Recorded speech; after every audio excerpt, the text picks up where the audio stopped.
Já, það held ég, kæri hlustendur, nú svakalegur þáttur að fara að eiga sér stað. Hefði sennilega þurft að vera 2,5 tími. Já, við þurftum að kötta á En hann Daði kemur til okkar aftur. Herru, Dominos núna, 30 ára afmæli. Til hamingju með afmælið, viku og sein. Já, viku og sein. Þetta var í síðustu viku. Styttingu vinnuvikunnar á versta tíma. Þetta verður seint topp á Íslandi. Já. Þetta ásef alla fordæmi, hvort það eigi sér. Rúmlega 25.000 pizzur og ég held að það sé nokkuð ljóst hver sterkastur í pizzaleiknum á Íslandi í dag. Já, og það hefur aldrei verið betri vika til þess að panta sér Dominos. Skólarnir að byrja, vinnan að byrja. Já, það er svona leti í manni. ykkur lundina, hættið að hlusta. Herðu, sömuleiðis Inkasso, það veitir Hugaró. Já. Ef vantar aðstoð við innheimtuna, þá Inkasso rétti aðeins fyrir þig. Já. Ekki verið, sko, fólk oft svo feimið við að stofna svona innheimtu þjónustu, sko. En við þurfum náttúrulega öll að borga reikningana. Sko, við erum at the end of the day. Hvað erum við? 9% vaxtaumhverfi, dráttavextir í bullinu. Það tikkar. Nú þarf Inkasso bara að vinna vinnuna fyrir ykkur. Ég segi það. Og þið vilja ekki skilja þennan pening eftir á borðinu. Nei, látið Inkasso vinna ykkar vinnu. Herðu, að lókum Payday. Og ég segi bara vá. Til hamingju. Jättebra, gratulerer. Payday að stuðla styrkingu krónunar núna í síðustu viku. Seldi sér til Norsarana, Fjellabenn. Við erum komin náttúrulega yfir 4.000 áskrifendur. Þannig að erum við ekki bara að fá hann í næstu... Hann staðfestur. Í næsta þætti, það næsta. Líka bara ef fólk er með spurningar hana, sendir á okkur. Það þarf ekki að segja meira frá Payday. Nei, bara besta reikningakerfi landsins og ef ekki heimi. Já, payday.is, skráðu ykkur núna. Ekki missa, því að vegferðin er bara rétt að byrja. Já, rétt að byrja, Normennir eru með sín. Þeir eru early núna, sko. Normennir eru með sín. Þetta er að fara inn í olíusjóðin og eitthvað. Herði, Daði frá Visku, gjörðu þessu vel. Geggjaður. Attention please. This shit here feels like a whole entire world collapse. Motherfucker.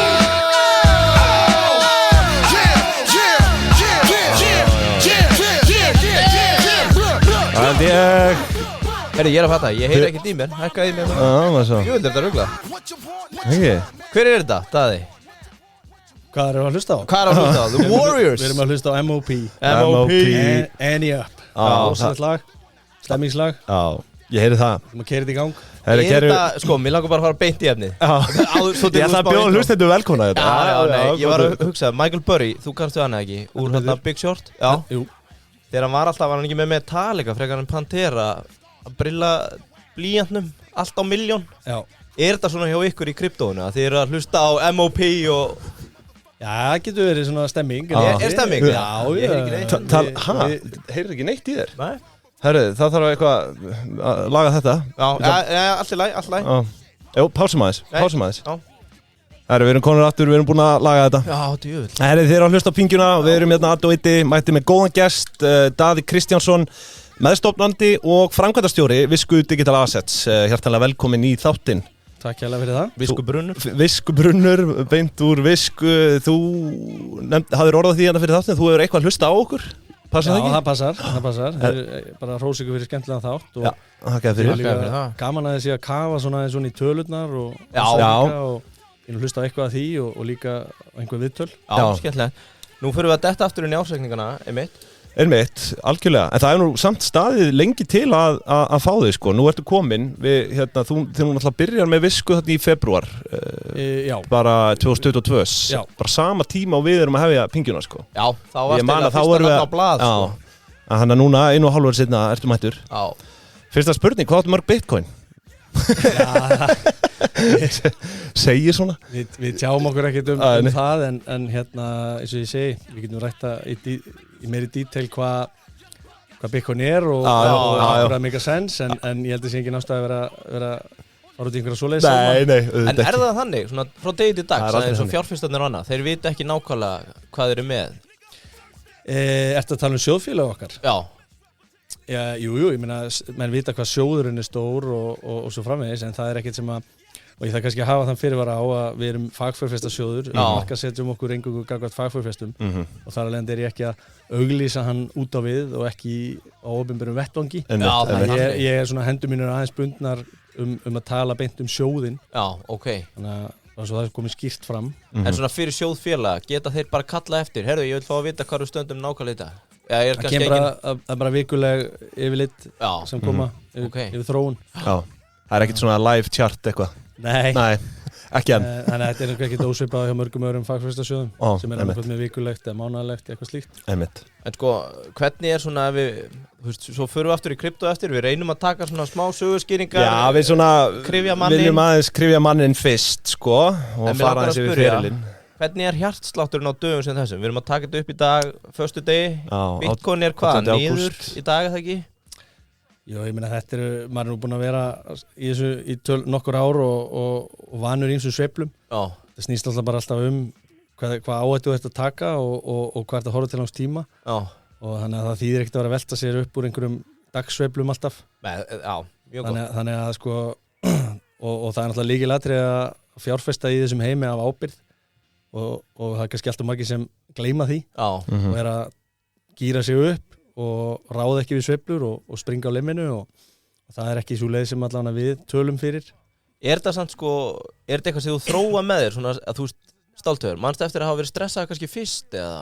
Já, maður alltaf stressaður einhverju sama hverju það sko, hvað sem að maður var að gera einhver díl í verðbréfunum eða í þessu, en þetta bara spurningin hvaða væntingar ertu með og hvaða horizon eða tímalínu ertu að horfa og svo framvegis, það þýðir ekkert að ef þú zoomar yfir mörg ár þá bara trendlínan til dæmis í þessum geira mjög sterk upp á við. Það eru sveiflur á leiðinni og þú þarf bara að horfa á þetta þannig og nálgast þetta þannig, en ekki vera að hugsa að ég ætla að vera einhver, þetta ekki get rich quick scheme eins og ég kalla það. Já, eins og samt mjög margir halda það Já, þú veist, það fylgir því auðvitað bara áhætta, skilur við, eins og hverju öðru. Það verður engin ríkur án áhættu, sko. Nei, en þú veist, þú getur, sko, það eru einhverjir kasínóangar af þessu speysi og alls konar öðru mörkuðum og það ekki það sem við erum allavega að tala fyrir. Og það mjög líklegt að fólk brennir sig þar, eins og það gerir oft í kasínóum, raunverulegum kasínóum. En við getum það aftur flaggað sem fyrirvara fyrir kúrugana sem ætla að hringið eftir þátt og fá fjárfesta með þér. Það ekki möguleiki. Þetta þegar þú segir fagfjárfestar. Já, þetta náttúrulega bara, þetta snýra því að við erum í leyfi frá Seðlabanka Íslands sem skráningarskyldur rekstraraðili sérhæfðra sjóða, eins þjált og það Stemning. Og þá erum við með heimild til að markaðssetja okkur gagnvart fagfjárfestum. Þannig að það okkar fókus og þar af leiðandi erum við ekki í retail, en svo það vel líka þannig að löggjöfin það að segja sjóði fyrir almenning mjög stíf og það bara mjög skilgreint hvað má vera í slíkum sjóðum og rafmyntir ekki þar inni. Það ekki að þegar það voru bannaðar, það bara ekkert búið að ræða það, það ekkert komið inn í lög eða neitt, skilur. Þetta flokkað eins og einhvers konar afleiður bara, þú veist, á svipuðum stað? Þetta meira svona, það verður eftir hvaða land þú ert að skoða, þú veist. Í Bandaríkjunum vilja menn meina Bitcoin sé undir hráðurum eða commodities og það yfirvald farið með svona umsjón með þessu og meðan aðrar rafmyntir eru undir kannski SEC sem verðbréfaeftirlitið. Þannig að það svona alls konar og það bara staðan sem við erum mjög snemma í þessum geira og reglu umhverfi bara ekki búin að svona ná utan þennan eignaflokk sem öðruvísi en það sem við eigum að venjast. Svolítið langt á undan. Já.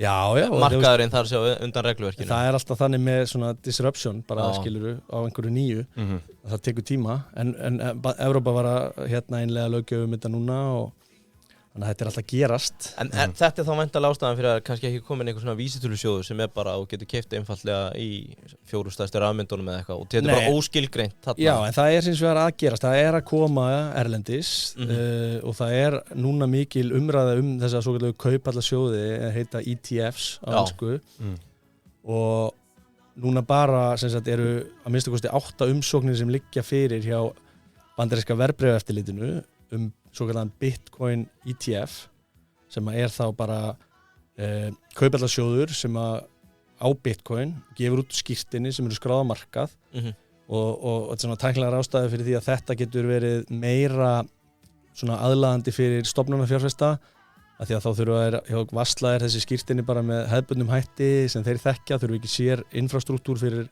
að vasla rafmyntina og útgefandurnir á þessu eru til dæmis BlackRock sem er stærsta eignastýringarfyrirtæki heims þannig að það eru svona mjög nafntogaðir fjárfestar farnir að stíga stór skref inn í heiminn og það maður ekki að segja svona verifæjan eða svona gera þennan heim þetta ekki bara einhverjir kúrekar eins og kannski ímyndin oft við erum að sjá meðal annars eru BlackRock að sækja svona sjóð Fidelity sem mjög stórt eignastýringarhús líka og ARK sem svona Cathy Wood stýrir sem mjög framsækin sjóður þannig að það eru svona mjög margir stórir svona traditional finance eða í hefðbundna fjármálageranum að stíga stór skrefin inn heim ekki sé mikið að þið hér heima en það bara tímaspursmál það ekki? Ekki spurning En þegar erum við að tala 5 ár eða 1,5 eða 1?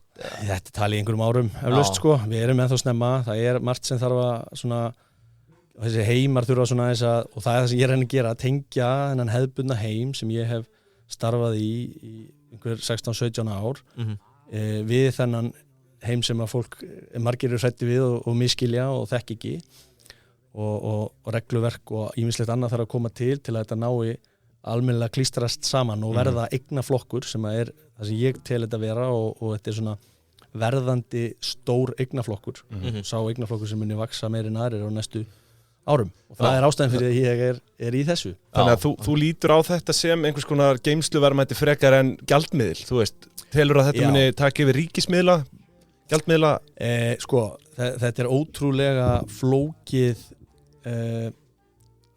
Bitcoin allt öðru sen Ethereum síðan eru alls konar rafmyntir sem gera alls konar hluti sumt algjörvitlis og annað ekki sumt áhugaverð verkefni sem eru bara early stages og allt þetta þannig að mín sýn ekki svo að Bitcoin verði einhver alheimsgjaldmiðl á næstu árum eða neitt slíkt en að þetta verði Þetta að fá meira vægi sem svo kallar langtíma geymsluverðmæti sem eitthvað sem að fólk sögulega hefur oft notað gull sem og það fólk pælir oft í sko af hverju erum við að pæla í einhverjum gulli, það gerir ekki, þetta borgar ekkert yield, það að segja það engin ávöxtun að því að eiga það en það hefur verið einhver svona festa og þau skoðu bara peningasöguna yfir mörg þúsundur ár þá gull það þessi festa sem við höfum haft það verið að prófa alls konar peninga og einhverjir misgáulegir stjórnmálamenn og opinberir starfsmenn eða hvað það á hverjum tíma tekst yfirleitt að klúra því og alltaf verið gulli þessi festa sem eitthvað sem þú heldur virði yfir tíma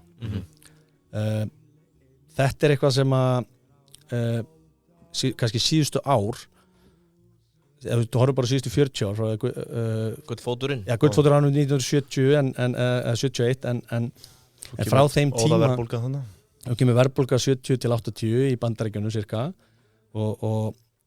en frá 1981 cirka þegar vextir eru settir í 20% í Bandaríkjunum að þá búið að vera ágæti stöðuleiki það búið að vera sífellt lækkandi vextir sem þægilegt fyrir flesta, fyrir fjárfesta sem eiga skuldabréf, það alltaf einhvern veginn bara þú ert alltaf að fá bara ágætis ávöxtun og svona verðhækkun á bréfunum eftir því sem vextir lækka þú ert með löng bréf og það búið að vera líka bara mjög góð gangur í heiminum frekar svona lítið ólgu miðað við bara mannkynssöguna og þannig að fólk hefur ekkert séð ástæðu til að breyta neinu eða þetta kerfi, þetta fótlausa fé eins og ég kalla það Seðlabankarnir en það sem að gerast núna á síðustu bara 10 eða frá í rauninni fjármálahruninu 2008 að það búið að ræsa prentvélarnar alveg hressilega og skuldaaukning í heiminum alveg gríðaleg og þetta rosalega mikið þannig að peningaprentunin hefur farið í að kaupa skuldabréf til að fjármagna ríki sem að eyða efni fram og það brýst fram þá í að gjaldmiðlarnir eru ekki eins kannski góður langtíma geymslu staður og þar að segja skuldabréfin sem að borga of lága vexti miðað við þá verðbólgu sem verið að búa til og þannig að fólk leiðu ferð að efast að, og nú ég ekki að tala Ísland kannski sérstaklega, ég meira að horfa bara á Bandaríkin og ég sá bara að Bandaríkin skulda núna yfir $32 trilljón og þetta orðið vel yfir 120% af landsframleiðslu og bara 2008 var þetta 60% af landsframleiðslu þannig að landsframleiðsla hefur aukist mikið í Bandaríkjunum á þessu tímabili en skuldir hafa bara vaxið miklu hraðar þannig að það í rauninni einhvers stað þarf þetta að koma niður og Bandaríkjunum munu þurfa fjármagna sem gríðarlega mikil skuldabréfaútgáfa á næstu árum og einhverjir verða að kaupa þau bréf og það verður og líklega verður að Seðlabankinn að stóru leyti á næstu 10 árum á okkar mati en það ekki gerast núna en það kemur á því og það svolítið það sem hefur verið saga síðustu 10 ára sko. Heldur að þetta kerfi í sér einhvern, þú veist, ákveðin líftíma, bara þá ég að tala kannski einhver 100 ár, þú veist, það augljóslega getur þetta ekki gengið svona í spíralast endalust? Sko, þessi tilraun sem við erum í, ef þú horfir bara á peningasögu til lengri tíma, nú erum við í tilraun sem þannig og ef þú tökum bara aðeins skoðar þetta aðeins bara í röð, þú veist, við byrjum hérna í einhverju bara bartering eða svona vöruskiptum og svo fyrir við í einhverju svona skeljar og alls konar til að reyna að nota sem pening að það er vesen að vera í vöruskiptum og skiptast á einhverju kind og einhverjum hrísgrónum eða hvað það og alltaf lendur í sama vandræðanum sko, það kemur offramboð af peningum og peningurinn hættir að virka og þá fyrir að nota gull og bara gull hefur verið notað í þessum tilgangi lengst og það er áhugavert að hugsa af hverju það er út af einhverjum eiginleikum að þetta það er lítið til af þessu að þeir virðist við vitum það náttúrulega ekki fullkomlega en að þeir virðist bara takmarka framboð bara. Og það er búið að verja orku í að ná í hverja einustu einingu sem hefur komið upp þú svindlar ekki á þessu kerfi svo glatt það er að segja það er enginn sem getur bara farið og framleitt gull fyrir ekkert þannig að það er orka og vinna baki hverja einingu og það er svona kannski essensin í því að það er eitthvað sem heldur virðið yfir tíma síðan förum við þessa og síðan bara til að einfalda lífið þá förum við að gefa út pappís miða sem segja sem vísa á gull af því að það er vesen að vera skiptast á einhverju gullríki og gulleiningum en svo allt í hennu var það bara að tekið úr sambandi það er ekki lengur þessi pappir sem heldur og hann er ekki lengur þú mátt ekki skila honum inn og fá gull í staðinn þú heldur eftir pappirnum og hann er þá ekki bakkaður upp af neinu í rauninni og það sem verra er að sko það sem er bara að gerast í seinni tíð er að yfirvöld hvort sem það, þú getur sagt að séu seðlabankar eða stjórnmálamenn að þrýsta á seðlabanka eða hvar það þeir eru allt í einu með þessi völd að geta prentað óendalegt magna peningum á þess að leggja neitt fram enga vinnu, enga orku bara setja 0 í tölvuna eins mikið og vilt bara í það og þetta er bara freistnivandi sem að mönnum hefur ekki tekist að standast og það veldur því að það grefur undan þessu kerfi jafnt og þétt þetta kerfi getur alveg gengið ef allir sína ábyrgð það byggir á trausti og það byggir á yfirvöld sé ekki að prenta endalaust að magna peningum og skila hallarekstri út í eitt sko og nú aftur og Ísland er eiginlega með skástu löndunum í þessu, það er búið til að lítil relatív prentun hér við erum að mörguleiti miklu sterkara kerfi heldur en flest lönd í kringum okkur ef þú skoðar skuldastöðu, skoðar hagu skoðar bara tækifæri breytt útflutningsgreina, orkunni sem höfum allt þetta, ég er ógeðslega bjartsýnn á Ísland en Ísland er bara mjög lítið í heildarsamhengi hlutanna í heiminum sko og sko núna náttúrulega eins og þú nefnir nú eru seðlarnir líka að fara þannig að þetta er orðið basically bara að tala á tölvuskjánum hjá þér sko.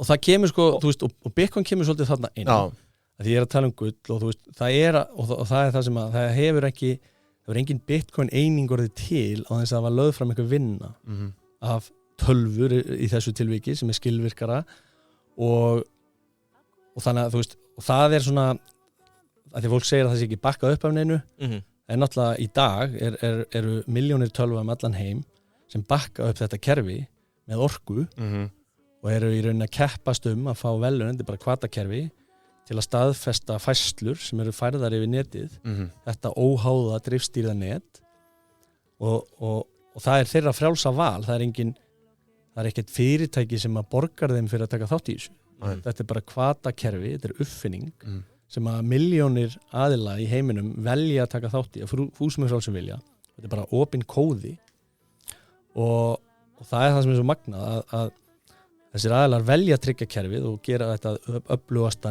bara netkerfi í heimi sem hefur aldrei verið hakkað og það er svona kannski svona, það sem er svo flott við þetta að það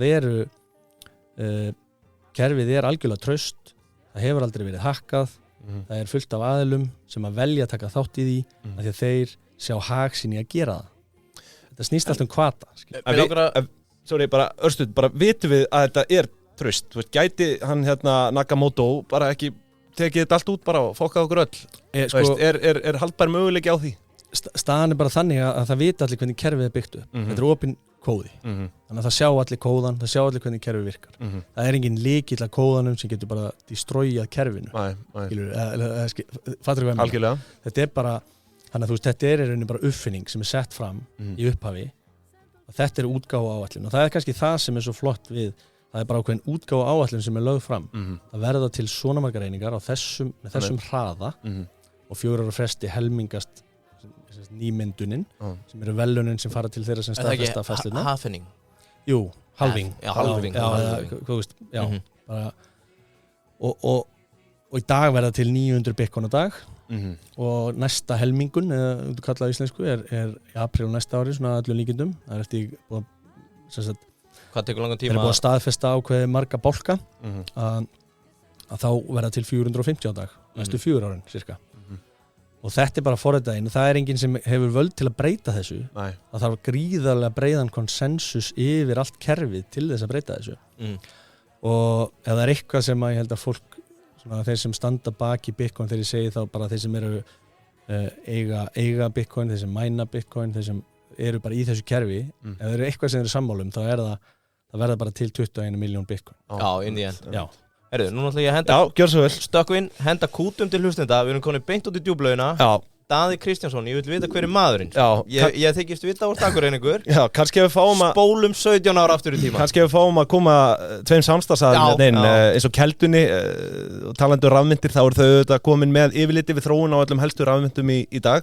Þú hafði nú orðaði líka hérna áðan að þú hafðir einhver aðkomu að Keldunni á sín tíma, eða ekki? Jú, skemmtilegt að segja frá því. Ég vann á sama stað. Ég var í HF verðbréfum lengi vel og við getum farið yfir það en hérna HF verðbréf sem sagt var verðbréfafyrirtæki stofnað af Halldóri Friðriki Þorsteinsinni sem algjör toppmaður og mikill hugsuður og Stöndur á Hjalland segjum í dag held ég. Já. Skoða Skotland. Og innan HF verðbréfa var til sem sagt þessi markað síða Keldan og var í rauninni fyrstu svona misserinn bara inn í HF-verðbréfum og undir þeim hatti. Þetta er að ná skólaugustíknum með það ekki? Já, við vorum hann fyrir Jóhann Eymundsson á skólaugustík. Það var frábær tími sem ég átti þar. En Keldan verður einmitt þar til og svo Keldan svona verða sjálfstæðari og stærra með tímanum og verður að bara sér fyrirtæki svona einhverjum 1-2 árum síðar. Hvað hérna?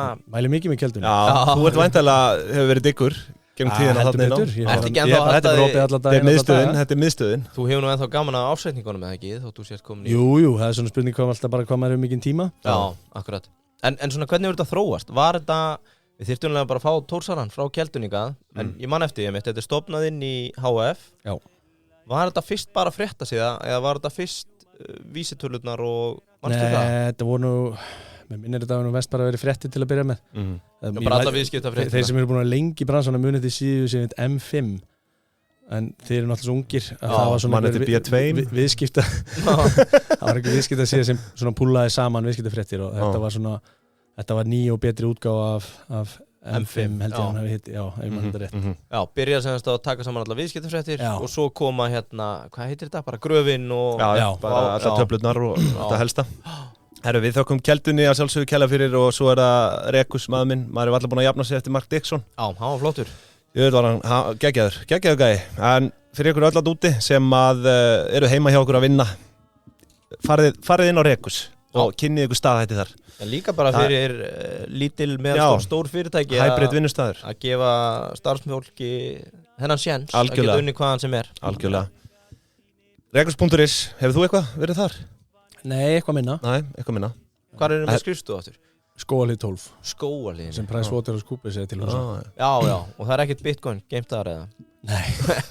Heyrðu, þú tjekkar á Rekus allavega. Þetta er náttúrulega, já. Þetta er allt eins og þið segja on the line. Já, on the line. Hvað hérna? En já, tilbaka. Tilbaka. Akureyringur. Fórst í MA eða? Já, ég var í menntaskólanum á Akureyri. Og svo langaði mig að fara suður. Hvað varst að læra þar? Í MA? Ég fór á eðlisfræðibraut. Já, ok. Starffræði nörd. Já. Mér finnst leiðilegt að lesa. Gaman að reikna. Og þannig að hljóðbækur er rosalega mikið þing fyrir mig núna. Já, bara hlusta. Mér er leiðilegt að lesa. En hérna, já, svo fór ég var eiginlega svo skrítin með það, ég var eiginlega búin að ákveða að fara í verkfræði örugglega bara 13-14 ára sko. Þannig að eðlisfræðibraut átti að vera besta undirbúningur fyrir það sem það sannarlega var og fyrsta árið ég fór í Suður og fór í Háskóla Íslands og lærið iðnaðarverkfræði. En varstu eitthvað að braska í mennskóla eða? Nei, ég var nefnilega eiginlega bara eitthvað fótboltanörd og partípinni einhver og var einhvern veginn ekki... Það var svona ekkert sem leiddi inn í það og verið trader eða broker eða... Nei, sko, ég einhvern veginn... Varstu ekkert að svindla á félögðinum hann að... Nei, ég kannast ekki við það, ég man ekki eftir því en hérna, og heldur ekki gert í seinni tíð. en hérna, ég einhvern veginn bara, þú veist, ég verið 8 gráði árið 2007. Ég að klára verkfræði. Og það allt að gerast á Íslandi. Já, við elskum að fá lið hingað inn sem með starfsreynslu frá því fyrir hrun á fjármálamarkaði. Það bara sértu velkomin. Þú ert að útskrifast úr HÍ þá 2007? Já. Ok. Já, ég fór þarna 1 ár til Miami að því mér langaði alltaf, ég átti með þann draum að fara á skólastyrk í fótbolta. Já. Þannig að ég tók hann það senkaði náminu mínu aðeins en hérna, ég fer hann í 1 ár og að spila 1 season í Miami sem alveg æðisli borg og virkilega skemmtilegt og fekk fullan skólastyrk og eitthvað. Varstu eini Íslendingurinn eða? Nei, við vorum 2 saman. Já, klassík. Og síðan ætlaði ég að fá námið mitt meti og búið með 2 ára af 3 í verkfræði úti og þeir voru ekkert mikið fyrir það að meta það þannig að ég þurfti svona 3 ári viðbót til að klára þessa BS-gráðu. Þannig ég kom bara aftur heim og fór eiginlega síðan bara beint að vinna þá fyrir Icebank hjá honum Agnari Hansinni sem mikill meistari og það er 2007. Það mæ 2007. Icebank. Sparisjóðabankin eins og hann hét. Mæ 2007 líklega toppurinn bara. Já, þetta var bara, sko ég held ég man eftir, og ég var í sjálf og sér mjög reynslu lítill í verðbréfum með einhverju dóti, sko, ég var bara... Sagðirðu iðnaðarverkfræði eða bygging? Já, iðnaðarverkfræði. Já, þannig að ég kem hann í vinnuna og ég byrja sem miðlari, það bara einhver tilviljun, ég veit alveg hvað það sko. En, þú veist, maður fljótur að læra og metnaðarfullur og ég held að fyrstu vikuna markaðan hækkar svona 3% á dag alla dagana, sko. Og maður bara, já, þetta frekar þægilegt. Og svo veist, byrja bara síðan að tala við einhverja kuna frekar fljótt, sko, því að það var bara svo mikið að gera. Það var bara allir að gera eitthvað og það vantaði starfsmenn og þannig að maður var bara ótrúlega heppinn, hann í 23 ára. Og mann svona hent í djúpulögina bara á fyrstu mínútu næstu í. Og þannig að þetta var gríðarlega lærdómsríkur tími og svo maður inn í svona litlum banka sem að þannig að maður sér rosalega mikið hvað að gerast. Já, það er svona fær meiri ábyrgð. Fjárstýringin, það er afleiðuborð, það er ástýring, það er, þú veist, maður... Það voru líka ekki komnir þessi kínversku veggir eða? Það voru komnir. Kínamúrarnir, já, en þeir voru kannski ekki einn stífur og þeir eru í dag. Já. Við erum orðað þannig. Já. Bytta eins, Kínamúrar, veitu? Það er bara aðskilnaði milli deilda. Já, í böngunum, sko. Við ekki fara á milli ákveðna sviða og svo framvegis. Já. Ekki þvert á svið. Já, það er auðvitað mismunandi eftir sviðum en í sömu tilvikum þá þarf að vera aðskilnaður. Er þetta ekki helst þannig í dag að miðlun og greiningin mega ekki vera á sama stað eða eitthvað svona? Þetta er nú kannski meira, þú veist, eins og eignastýringin sér inn á hérna og þú veist og miðlunin eða ekki, út af því að þeir eru að kaupa og treyta fyrir sig eitthvað Jú, og svo ertu með, þú veist, alls konar einhver önnur svið, ég náttúrulega á þessum tíma non-existent. Jú, það var alveg, þú veist, en ég var ekkit, þú veist, þetta var bara... Erum menn ekki hættir að kæra fyrir einhver hrunsvík, þannig að þú getur bara... Ég meina, ég get ekki séð að vera neitt rangt, en þetta bara fór, þú veist, það sem maður lærir á þessu, maður ætla bara pjakkur með kímaðin inn, fær ótrúlega mikla ábyrgð, ótrúlega hratt, ótrúlega skemmtilegu tími, en maður sér náttúrulega bara að þetta var ekkit eðlilegt ástand. Það að bara einhverjir guttar eða ungur strákar og stelpur fengur bara einhverja sturla ábyrgð á fyrstu mínútu út allt kannski ekki rosalega heilbrigt. Það er rosalega gott fyrir einstaklingin kannski að vaksa hratt og eitthvað en kerfið kannski var bara svo, þú veist, við vorum alltaf ætluðum að verða bara einhver fjármálamiðstöð heimsins og var ekki ákveðin veruleika fyrir í gangi? Jú, ég held að það sé óhætt að segja það spóla aðeins yfir okkur á þessu tímabili. En ég held eins og að umræðan hrunið og annað er náttúrulega mjög vond, sko. Það er alltaf einhvern veginn umræðan að allt bankafólk hafi verið vond og allir hafi verið að reyna að svindla, þú veist, ég held að í lang flestum tilvíkum var bara fólk að reyna að gera sitt besta og reyna að vinna fyrirtækjunum sínum bara eitthvað gott verk og sínum viðskiptavinum, þú veist, en umræðan er oft frekar svona öðruvísi tíma. Það er tíðarandinn bara. Þessi banki, ég ekkert að tengja, Æsbank. Þetta var sparisjóðabankin, þetta var í rauninni svona... Var hann að treyta fyrir alla sparisjóðana þá? Hann var í rauninni, sko, upprunalega hugsaður, var svona seðlabanki sparisjóðana, fór og sótti lán úti og dreifði á sparisjóðana, en svo fóru sparisjóðanir að stækka og verða sjálfstæðari, þannig að Spron var meira kannski sjálfur og Byr sjálfur, en svo vorum við að servisa minni sjóðina. Svo var þetta bara orðin fjárfestingarbanki líka, sem var að eiga alls konar kúnna og bara samskiptum og þannig kynntist ég fullt af fólki sem að ég, þú veist, til dæmis Haraldi Þórðarsinni sem er forstjóri Fossa og það var hann í Exista og þú veist, kynntist honum fyrst þarna, bara 2007-08 það var Exista og Æsbank í einhverjum viðskiptum og svona fullt af öðrum góð fólki sem maður kynntist á þessum tíma. Ég ætlaði að spyrja, þú veist, á þessum fyrsta degi, það er ekki þannig hérna heyrðu, þú tekur síðan bara flæði frá almennu fjárfestum sem kemur í gegnum netbankan. Var það bara, voru einhverju hákarlar að ringi í þig? Það var engin netbanki á þessum tíma. Nei, reyndar, fyrir utan það. Já, var það ekki samt að reyða sér til rúmsana? Já, var allavega ekki að kaupa neitt í gegnum hann.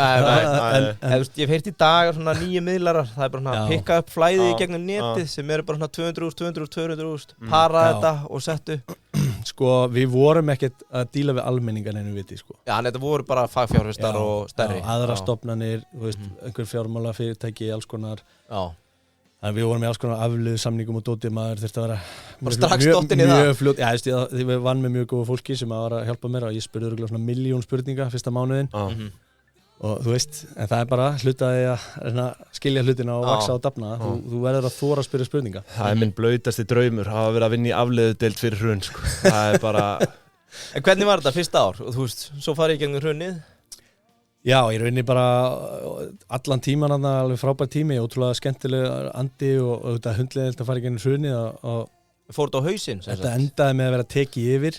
Það var mjög áhugaður saga að segja frá því. Við vorum voru nokkri svona starfsmenn fóru í partí til Agnars Hanssonar sem var þá bankastjóri orðinn fyrir árshátíðina sem var í mars 2009 og sem sagt hann var ekki í partíinu sem hann var að halda fyrir partíinu en það var kveikt á útvarpinu þar sem var að lesa upp að það væri búið að taka yfir bankan en við skulum segja að þetta var ekkert sem kom óvart, þetta var búið líka í loftinu en þetta var svona skemmtileg tímasetning þetta var kljóðan svona 4-5 ásóttíðin var að fara að byrja en það var heldur gott lokapartí þetta skýt saman drukki til að gleyma já, þetta var þannig að þú basically bara missi vinnuna já, en þú veist maður er 25 ára, þú veist, enga skuldbyttingar og ekkert vesen. Þannig séð, ég var ekki búinn að keyra mig í gangi í einhverjum gýruðum fasteignakaupum og bílakaupum eða neitt, þannig að... Þú varst ekkert að treyta sjálfur þarna? Nei, ég náttúrulega hef aldrei gert það. Út af miðlunni? Já. Og það er eitt af því sem að einhverjir mættu læra af, saman með nýleg mál, að mér finnst ekki fara saman að miðlarar séu að sýsla með sömu verðbréf og þeir eru að mæla eða vinna með fyrir sína viðskiptavinni og það er allan að policy sem ég hef alltaf haft og í flestum fyrirtækjum sem ég hef verið þannig ég get alveg, mér kom mér óvart að í fyrsta lagi kom mér óvart að Íslandsbanki hefði séð útboð á sjálfum sér í rauninni og að starfsmenn hafi sérstaklega starfsmenn í miðlun hafi fengið að taka þátt í en það er búið að tala nóg um þetta mál Við tökum myndið það og gerum það í þættinum Nei, en það er alveg rétt til þú segir það Og hvað, þú veist, atvinnuleysi skrá eða? Sko, ég fór eitthvað í skóla og var svona hinn og þessu en ég byrjaði síðan í HF Verðbréfum hann að snemma ást 2010 og HF Verðbréf var eins og ég kom inn á hann, alveg ótrúlega skemmtilegt fyrirtæki, þetta var lítið verðbréfafyrirtæki sem Halldór Friðrik Þorsteinsson stofnaði og þar var ég sko, ég var það til 2015 og var í markaðsviðskiptum eða sem sagt og var lengst af forstöðum að markaðsviðskipta og þar unnum við saman lengi vel ég og Adrian Sabito sem hefur verið samstagsfélagi minn til margra ára og erum helviti gott heimi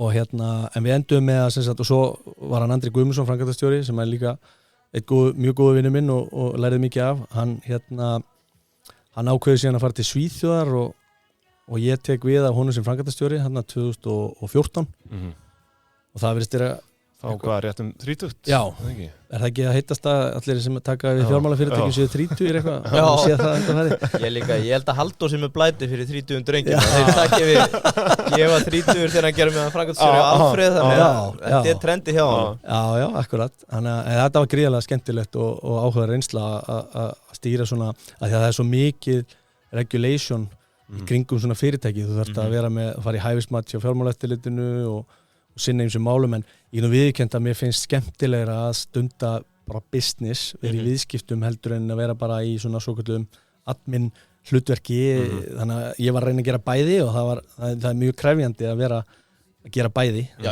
ég var með spurningu þetta, sko, hver er munurinn að vera framkvæmdastjóri og bróker og einmitt hvort þetta færi saman bæði, sko? Mér finnst það ekki fara að vera saman, eða kannski bara, mér finnst skemmtilegast að bara gera business og bara fókus á að sækja viðskipti og svo framvegis og vissulega er ég framkvæmdastjóri í félagin okkar í dag en þetta er ekki undir sama hatti og til dæmis verðbréfafyrirtæki sem er með gríðarlega mikið af kröfum frá eftirlitinu, þannig að þú ert alltaf fastur í einhverju skýrsluskilum alls konar hlutum sem eru miklu flóknari, sko. Sem að lenda þá á framkvæmdastjórunum frekar heldur en miðlarunum. Lögfræðingi og framkvæmdastjóri, en ef þú ert framkvæmdastjóri þá berðu ábyrgð. Þú getur ekkert útvistað þeirri ábyrgð. Ekki endalaust, sko. Þú berð alltaf ábyrgðina og þannig að það er alltaf, þú þarft, og ég er bara þannig, ég vil skilja allt sem ég er að gera, sko, þannig að maður þurfti bara að fara í gegnum það, sko. Þannig að persónulega finnst mér bara skemmtilegast að vera að gera business, sko.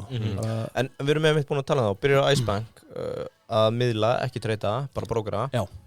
Er það þá bara hlutabréf? Þú veist, þegar þú byrjar, velur eða þá bara einhvern eignaflokk? Nei, það var eiginlega gjaldeyrir, sko, mest, sko, og það var mjög mikið gjaldeyrir og þarna voru náttúrulega verið að treyta íslensku krónuna alveg hægri vinstri í gríðarlega stórum upphæðum. Og það var mjög skemmtilegt og svo bara vorum við að miðla afleiðu samningum sem að afleiðu borðið þá sáum og skrifaði og bara hlutabréfum, skuldabréfum, öllu og þannig var þetta líka í HFR-bréfum að þar vorum við ekki í gjaldeyri en þar vorum við hlutabréfum og skuldabréfum en skulum átta okkur því að árið 2010 er nánast engin hlutabréfamarka. Þetta er bara eitthvað Marel, Össur og Icelandair sem er skráð og það er engin velta. Bara, þú veist, þannig að maður var skuldabréfa miðlari fyrst og fremst. Og svo förum við í kjálfara að reyna að byggja upp sko útgáfur á skuldabréfamarkaði. Það er að segja gefa út skuldabréf og ég var mikið í því líka að gefa út skuldabréf fyrir sveitarfélög og svo framvegis. En vandamáli var að traustið var ekki til staðar og skuldabréf höfðu verið með þeim hætti fyrir hrun að það voru yfirleitt innblöðungar með engum skilmálum. Og svo náttúrulega fékkst ekki rosalega mikið upp í kröfur oft og það var ekki nógu góð strúktúr utan um þetta. Þannig að við fórum algjörlega náttúrulega í hina áttina og það þurfti að skrifa 30 blaðsíðna útgáfu lýsingar með öllum skilmálum heims til þess að gefa út skuldabréf. Þannig að maður fór og margir fleiri fór í þessa vinnu að búa til einhverja skuldabréf sem að lífeyrissjóðir og fleiri getur keypt þannig að þeir væru með það svona treystu í og þetta byrja náttúrulega oft þannig að þetta verður alltaf íkt. Þannig að það var ekkert mikil útgáfa til að byrja með en svo tók það aukast. Og eitt svona skemmtilegasta verkefni í þessu sem ég man eftir var að vinna fyrir lýsingu sem var síðan lykill. Já, sem er í eigu Kviku í dag. Já, akkurat, TM. TM keypti og Kvika keypti TM. En það var sem sagt félag sem var með mjög vont orðspor á Íslandi og var með engar útistandi skuldir og við þurftum að búa til plan að gefa út skuldabréf á markaði. Þetta er 2015 þegar ég er í HFR-bréfum og byrja með það verkefni. Og það tók mikinn tíma að búa til réttu vöruna, selja fyrirtækið út á við, þannig að fólk myndi treysta því. Þetta var náttúrulega félag sem var í bílalánum og margir höfðu lent í einhverjum vandræðum út af einhverjum málum, mikið einstaklingum í samfélaginu og annað. Öll bílafyrirtækin fyrirtækin fóru bara í rugl, sko. Þess að þetta voru að lána, bílalánafyrirtækin. Og þannig að það var rosalega vegferð og ég sem sagt endaði með að þetta fór náttúrulega með HFR-bréfum í Artika, þar sem að ég sinnti þessu með stjórnendateiminu sem var þá að vinna fyrir. Þannig að þið taki söluna með ykkur? Já, þetta er náttúrulega HFR-bréf fór bara inn í Artika, sko. Og og þú veist, og þetta var bara ongoing process að byggja upp og það endaði með að ég er búin að gleyma þessum tölum, ég held að yfir tíman þegar ég hætti í Artika og fór í Fossa þá held ég áfram með lykil og þetta voru yfir 50 miljardar sem við höfum gefið út á þessum 4-5 árum. Já, skuldabréf. Það er að segja verkefnið sem að maður svona fylgdi í mörg ár og vann með stjórnendur félagsins mjög náið á þessum tíma.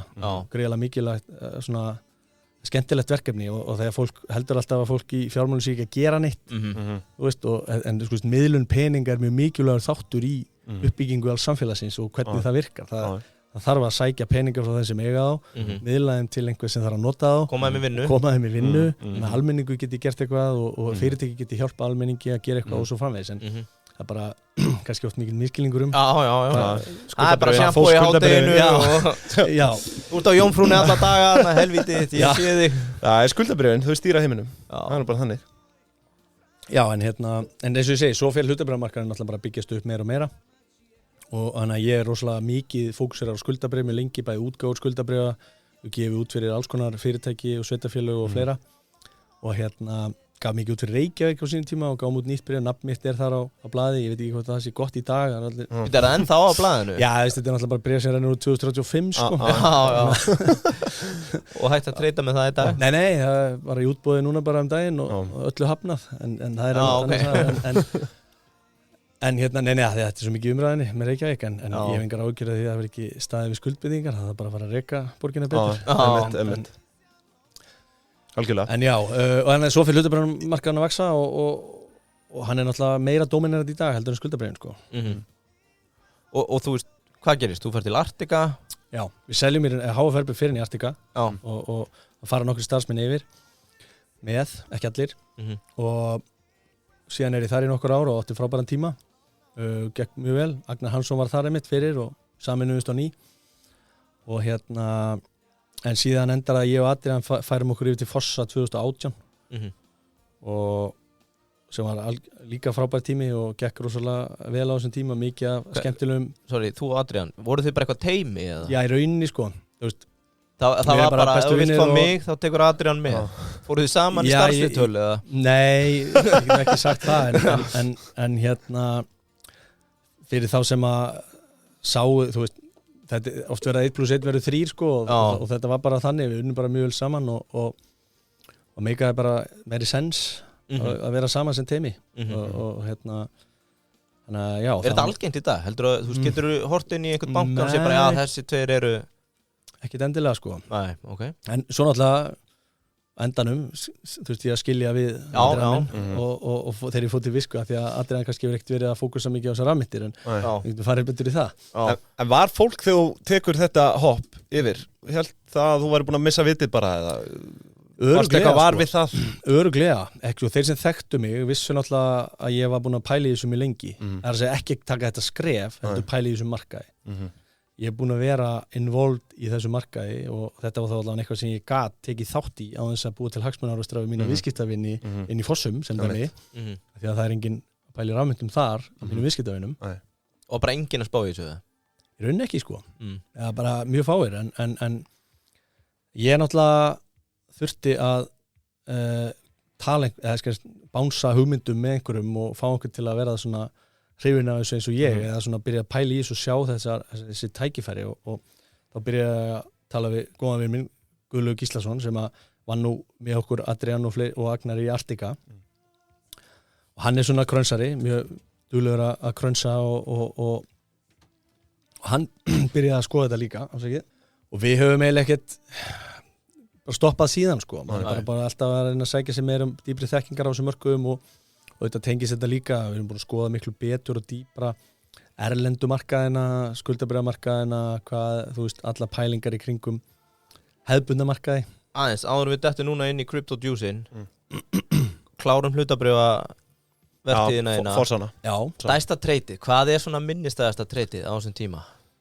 Sko, þú veist, ef við ættum að tala sögu til að ræða, sko, að þá finnst mér í rauninni svona þetta Arion vegferðin sem að við vorum í Fossum mjög skemmtileg. Það var þannig náttúrulega mikið af erlendum sjóðum áttu í Arion. Við höfum legið mikið yfir Arion og bara tækifærum þar og sjóðirnir höfðu náttúrulega komið inn sem kröfuhafar á einhverjum klinkkröfum eftir hruni af margir hverjir jafnvel og þeir höfðu fengið ágætis ávöxtun og sína en það var nóg eftir í þessu treyti að okkar mati og við það það voru þarna stórir aðeins eins og Taconic og fleiri sem áttu risa hluti þarna og þeir voru seldir yfir eitthvað tímabil svona 2021 til 2021 fyrir sko gríðarlega fjárhæðir og innlendi fjárfestar komu mjög snemma inn í Arion margir hverjir og nutu gríðarlega góðs af því að Arion hækkaði gríðarlega árunum eða svona á þeim misserum í kjölfarið og þannig samt, þú veist, það engin einhvern veginn að bera skarðan hlutur á borði sko og það það sem þetta snýst það ekki alltaf eitt sem tapar ef einhver vinnur þannig þetta bara með aðeins sem búin að klára sér trade kemur inn snemma hann bara til í að selja núna til að fara að gera eitthvað annað einhverstaðar annar staðar og þannig koma einhverjir aðeinar inn og það nóg eftir í treytinu og þeirra mati og þeir njótu góðs af því líka þannig að viðskipti eiga náttúrulega að vera góð fyrir báða aðila að henda stundum einhverjum að selja og að henda einhverjum að kaupa svo sem selur fær pening og hann kannski að gera eitthvað miklu meira spennandi við peningin þannig að jafnvel þótt hann seldi eitthvað sem hækkaði þá þýðir ekki að hann hafi gert einhvern slæm viðskipti eða verið hlunnfarinn á einhvern Nei, alls ekki sko og þú veist og það náttúrulega ef þú ætlar að vera hlunnfara fólk þá ertu ekki langlífur í þessu game Nei, akkurat og það þetta snýst alltaf traust þetta snýst að bara fólk trúiðu sérst að vinna þeirra hag og ef þú gerir það þá getur þú árangri í þessu en ef þú ert alltaf að svíkja einhverja þá ertu bara, þetta nú lítið land þá ertu fljótur að verða útskúfaður En hvernig flóran í þessu eins og bara síðast starfið þitt á þessu markaði Fossar? Þetta líbarnir? Þetta bara svona stórir fjárfestar? Og þetta svo bara kúrekar bara í einhverjum biluðum gírunum? Eða hvernig svona... Já, það svona aðeins þetta stemmingun á markaðin. 2021 var náttúrulega svakalega mikið stemmingsár orðið. Ekkert í líkingu við 2007 samt. En þá var svona að fara að fjölga þáttakandum á markaði sem var gríðarlega jákvætt. Og þannig að þetta eru lífeyrissjóðirnir sem eru gríðarlega stórir. Þetta eru verðbréfasjóðirnir sem hafa stækkað mikið, höfðu stækkað gríðarlega eins minkað aftur en eru mjög stórir og það þá bara eins og þú veist sjóðirnir hjá Stefni og Akta og Kviku og öllum þessum þetta eru orðin mjög stór batteri sem að fara inn út sem að stýra hlutabréfasjóðum til sem eru bara að hreyfa sig jafnvel daglega eða oft á dag eftir hvernig viðrar síðan ertu líka með bara svona einhverja það eru oft kallaði spekkar eða aðilar sem eru að kaupa og selja bara einhverja einstaklingar og það getur verið mjög stórir og mjög umsvifamiklir flesta kannski sér það ekki á neinum hlutafalistum en þeir eru kannski að nota gírun og kaupa eitthvað og selja það daginn eftir þess vegna eða innan dagsins eða alls konar en það þurfa þá að vera fagfjárfestar sem að geta til þess að mega stunda þannig viðskipti þá þarf það að vera fagfjárfestur og vita hvað það gera það er alveg hægt að brenna sig á því að nota gírun Já. Ertu með einhverjum reynslusögu á okkur? Jói, hann kom, tók 20-falda gírun í evru og hann seldi húsið fór þetta allt í fjandar fyrir í vógunum í dag bara sko, nei, menna þú veist, heilt yfir hefur fólki bara gengið ágætlega sem að ég hef verið að díla við og það er alltaf einhverjir sem tapar peningum á einhverju inn á milli og það er bara eins og það en það er bara hluti af þessum leik sko. Það er bara búið að byggjast upp mikil svona velsæld finnst manni frá hruni, mann horfir á sko, það var bara einhver eyðimörk 2009, 10, 11 ekkert að frétta ef við horfum bara á hvað er búið að gera síðan þá held ég að vel flestir séu sem eru búin að taka þátt í þessu markaði hafi komið vel út úr í lengri tímabil og það hvað sem það er fasteignamarkaðir eða hlutabréfamarkaðir eða hvað sko. Já, í rauninni sko. Íslandi er náttúrulega bara og það mér þykir að leiðilegt hvað er oft tala mikið niður þetta land og það að vera hér þegar þú skoða bara alla mælikvarða þá er búið við einu allra besta land í heimi hvort sem það er út frá bara velmegun launajöfnuði, jöfnum tækifærum ég tala mikið fyrir því, jöfnum tækifærum það er allir að fara í sömu grunnskólana í grunninn, það er allir með sömu tækifærin á að fara í rauninni í menntaskóla á næstu leiti, háskóla þetta er ekki staðan í öllu löndum og við búum við mjög góða innviði og með alltaf bæta á þannig að ættum að einbeita okkur að tala landið okkar aðeins meira upp en það sína bara tölurnar það að við búum á ansi góðum stað sko. Já, akkurat. Loka spurning frá mér úr svona transition yfir í hitt áður við förum yfir í stafræna gullið Mundur segja að það hafi verið farin að þekkja flæðið á markanum þokkalega vel? Já, ég held það nú Sko, ég hef heyrt þetta frá öðrum miðlum. Það svona, þú byrjar að læra eitthvað flæði. Þessi að færa sig inn í stöðu og hann þarf að kaupa svona. Yfirsýnin. Já, ég meina, þetta snýst náttúrulega bara alltaf upplýsingar og þú þarf að vera inn í lúpunni og þú þarf að vita hvað að gera og þú þarf að byggja upp traust og fólk þarf að treysta þér fyrir að segja hvað það vil gera.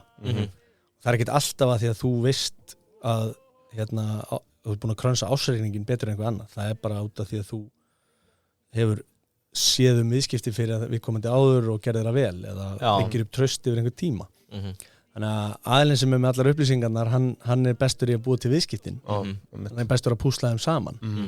Og það náttúrulega mikið list og það flókið og það krefst vinnu og þess vegna eru menn oft einhvers staðar úti, hitta mennina, hitta fólkið. Lönsinn, blöyti.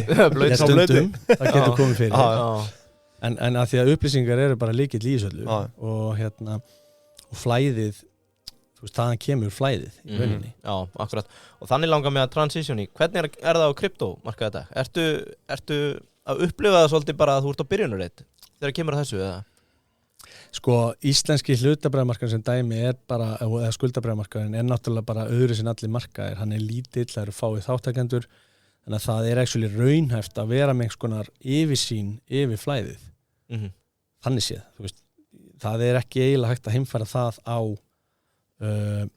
neitt annað. Það er erfitt, þú veist. Þannig að þetta er bara allt öðru séð, með einhverja milljónir þáttakenda á hverjum degi og miklu meiri svona auto-trading, algoritmisk trading úti, sko, það er voða lítið allt þetta hér. Við erum ekki komin þangað og ég held að sé náttúrulega bara einhverju leyti fáir sem sé á tækifæri í því, þetta er örumarkaður að vera að stunda eitthvað slíkt hér, það er tiltölulega dýrt að stunda viðskipti miðað við erlendis. Þóknarnar. Já, og spreddið á markanum, það er að segja dýftin á markanum. Þannig að það er mikið spredd, það er að segja bíl á milli kaup og sölu, þetta er alveg hátt. Og já, þannig að viðskiptakostnaður er hár og þá er kannski strategíurnar ekki að borga sig, sem að borga sig einhvers staðar á einhverjum öðrum miklu veltu meiri mörkuðum, sko.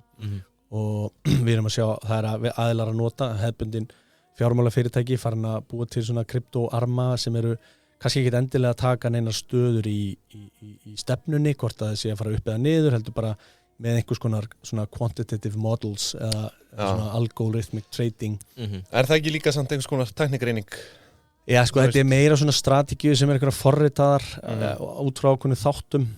Veist, og jú, það getur verið tæknigreining involved og það getur verið, þú veist, alls konar vinklar sem að, er búið einhverja strategíu sem er búið að reyna á skuldabréfamarkaði og menn prófa á kryptó og alls konar. Þannig að það er gríðarlega mikil þáttaka af svona aðilum í geiranum. En þeir kannski er ekkert endilega mjög svona directional eins og maður segir. Þeir ekkert endilega setja stefnuna á markanum upp eða niður. Þeir auka seljanleika sem er náttúrulega gríðarlega mikilvægt. Og það er gríðarlega mikil seljanleiki á þessu markaði. Og hvernig finnur þú svona núna að þú ert að takast á þetta? Þú ert bæði ekki lengur miðlari, þú ert orðin í rauninni trader. Hvað svona breytist? Þetta er allt öðru sér álag, sko. Þetta er mjög skemmtilegt bæði með kosti og galla. Þú veist, þegar þú ert miðlari, þá ertu allan eins og maður var sjálfur að þú ert einhvern veginn í símanum að tala við fólk allan daginn. Taka bara 50 simtöl pluss og það er mikið stress og þú ert alltaf að púsla saman dílum, sko. Og það getur bara tekið, þú verður að vera snöggur að því og alls konar, þannig að þetta er svona, það er mikið áreiti og þú ert kannski mikið áreitisvaldur, því ég er alltaf að hringi fólk, þú veist þannig og sem að mér finnst vissulega gaman að ég var í þessu í 15 ár, sko, en þegar þú ert að treyta, þú ert að stýra fjármagnin, þá er það allt öðruvísi. Leikti eitt símtal fyrir okkur? Þú ert að hringi í mig, kortir yfir 8 á miðvikudegi. Ég dotti nú á æfingu, sko. Heldaði hérna. Ok. En á meðan að, sko, ef þú ert í miðlun og hringir ekkert símtal og gerir ekkert, þá gerist 0. Það kemur ekkert inn. En svona, þannig að tæknilega, ef þú ert að stýra einhverjum peningum út búin að fjárfesta í einhverju og svo bara hækkar það 5 dagar í röð og gerðir ekkert og lítur rosa vel út, en þú gerðir ekki neitt. Þannig að þetta er bara svona mjög öðruvísi hluti. Þú ert alltaf, þú veist, eins og þú ert að stýra peningum og þú komið með mikið í stýringu þá tikka bara einhver fí á hverjum degi þetta þarf alltaf að reyna að stýra þeim vel og sækja meiri pening og svo framvegis en í miðlun það bara mætir á svæðið það bara 0 í kassanum okkur einasta deg og þú bara að fara að sækja skilur þannig að þetta er mjög ólíkt þetta er miklu meiri langtíma uppbygging í að stýra peningum og byggja upp sjóði og það hefur sína kosti og sína galla og síðan hitt meira bara svona daily grind en þú líka kannski þá bara búinn þér alveg sama hvort að markaðurinn hækkaði að lækkaði kannski þú varst bara að fá tekjur sína tóknanir þannig að þá ert þú ekkert eitthvað á kottanum bara að pæli hvort að markaðurinn sé að fara upp eða niður þetta er bara skýt sama eða skilur þetta er allt öðru síðan en það var einmitt follow-up núna í þínu starfi hefur einhvern miðlara til að hringi hvar sækir þú infóið í dag til þess að geta ég hef miðlara til að hringi Eru það þá erlendir aðilar? Næst að tala ég náttúrulega fylgist mikið með markanum minna heima núna og þannig að ég kom yfir í krypto bara fyrir starfi Nei, ég meina þú veist meira minna eins og flest viðskipti með hlutabrif úti, skuldabrif úti þetta er mest allt bara í gegnum liquid kaupallir skilur sem þú talar aldrei mannesku það væri ekki nema að sérst að gera svo kallar OTC díla það er að segja over the counter Já, sem að þú væri með einhvern stóran díl og þú vilt einhvern veginn að mattsa og það þarf bara að vera skilur einhverjum nokkru miljardar eða eitthvað sem þú vilt ekki vera að vinna á markanum yfir 3 daga það bara talar einhvern svona OTC dealer sem maður getur mattsað þetta fyrir þig og kvóta þig og hann vinnur svo bara úr því sjálfur og kannski græðir hann og kannski tapar hann að því skilur Þannig að En nú hefur maður lesið svona OTC hallir í krypto líka Eru þið nógu stórir til þess að komast í Já sko við erum mjög pikki á okkar mótaðila þannig að það er ekkert vandamál að fá mótaðila ég meina við notum til dæmis Coinbase talsvert og Coinbase er mjög traust félag sem er skráð í Bandaríkjunum það er skráð á Nasdaq-markaðinn mikið aðhald með því þannig að svo erum við að díla mikið við Evrópu-arminn þar og þar sjáum við að við erum alveg ágætlega umsöga miklir á evróskan mælikvarða þar þannig að við erum rosa snemma í þessum geira hann á eftir að verða svo miklu stærri og þessi stóru fyrirtæki eru að sína það er ég að tala um BlackRock og öll þessi fjármálafyrirtæki þau eru alltaf að sína fyrirætlanir sínar þau eru að koma og það er kannski mjög gaman að segja frá því að sko flestir hafa einhverja skoðun á þessum geira á þess að hann er mjög miskilinn og flestir hafa skoðun á honum og eru svona að hugsa sko þeir eru búin að ákveða að hann sé vonlaus eða eitthvað og Þú ert að eyða öllu rafmagnir okkar? Já, eitthvað slíkt en ég ætla bara að taka dæmi við getum tekið Larry Fink hjá BlackRock sem að sagði árið 2017 að Bitcoin væri bara svo kallar vísitala á peningaþvætti Okay. Þannig að hann bara sagði þetta er alveg kjaftaði þetta er bara vísitala á peningaþvætti og vissulega peningaþvætti var vandamál í rafmyntum á fyrstu árunum kannski 2012, 13, 14, 15 þetta er bara svo nýtt það er búið að taka til í þessu í dag og nú er Larry Fink að tala fyrir þessu sem stafrænt gull alþjóðleg eign hann er að taka þátt í þannig að það eru svo margir sem eru líta illa út í dag sem töluðu þetta niður hvort sem var fyrir nokkrum árum og það eru margir í dag enn að tala þetta niður sem eiga eftir að líta mjög illa út eftir nokkur ár og við getum bara tekið dæmi forsíðu viðskiptablaðsins í byrjun mars á þessu ári sem að fyrirsögnin var í risastóru letri upphafið af endalokum rafmynta Prentaður þetta út? Þetta var hagfræðingur íslenskur Þetta var Jón Danielsson sem sagði þessi og það er svo fyndið að sko í þessum sama mánuði síðan skömmu síðar byrjuðu bankar að falla og Bitcoin hækkaði massíft á móti þannig að þetta var eitthvað svo komíst að þetta hafi verið fyrirsögnin svona 2 vikum áður en þú veist ég held að ótrúlega hvað fólk er til í að tjá sig eitthvað sem er auðvitað ekkert búið að skoða og leggja vinnu í að skilja og það eru nú margir íslenskir hagfræðingar sem hafa komið fram opinberlega og tala Bitcoin niður vissulega engir vitlýsingar í raun sko en þeir hafa bara ekki gert vinnuna í lang flestum tilvikum fólk sem að leggur á sig það er oft talað um þess að 100 klukkutíma sem þarf til að skilja Bitcoin skilja þennan pælingarnar í þessu þú þarfst að hafa líka einsinn inn í hvernig fjármálakerfið virkar og allt þetta tekur tíma og og þú þarft ekki að vera einhver eldflöguvísindamaður til að skilja þetta. Það bara krefst gríðarlega vinnu að púsla öllum þessum púslum saman. Og þeir sem leggja á sig þessa vinnu eru nær undantekningarlaust seldir á það sé eitthvað sem ekki sensana. Og það er svo margir sem þá komið fram og sagt þetta algjör grín eða eitthvað. En svo koma þeir nokkrum ára setna og segja, herðu, þetta bara tækifæri. Ray Dalio er nákvæmlega eins. Hann sagði Bitcoin is a bubble 2017 og svo segir hann I'd rather have Bitcoin than a bond 2021. Af því að hann búin að tala mikið niður skuldabréfamarkaðinn. Ég bara segja að þú veist, það er nokkuð sem þurft að éta sokk. Fleiri sem eftir að gera það. Hversu vel er hægt að skilja þetta? Ert þú enn að læra eitthvað nýtt á hverjum degi Bitcoin?